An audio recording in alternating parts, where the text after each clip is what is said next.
بسم اللہ الرحمن الرحیم۔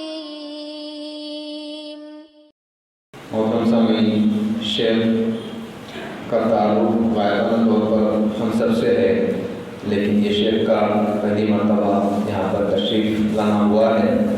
الحمدللہ شیخ ناندیڑ سے تعلق رکھتے ہیں اور آپ تلنگانہ کے کئی اضلاع میں دعوت الدین کا کام کرتے ہیں۔ آپ کے خطبات اور دروس ہوتے رہتے ہیں۔ مہاراشٹر کے مختلف اضلاع میں الحمدللہ شیخ جاتے آتے رہتے ہیں۔ یہ پہلی مرتبہ یہاں پر موقع ملا ہم کو شیخ سے مستفید ہونے کا، تو میں یہ سمجھتا ہوں کہ بنا وقت ضائع کیے بغیر شیخ کو دعوت دینی چاہیے۔ شیخ کا عنوان ہے برکت کے اسباب۔ میں شیخ سے گزارش کروں گا کہ شیخ آئیں اور اپنی قیمتی باتیں قرآن و سنت کی روشنی میں ہمارے سامنے رکھیں۔ فضیلت الشیخ عبدالخالق محمدی حفظہ اللہ۔ السلام علیکم ورحمۃ اللہ وبرکاتہ۔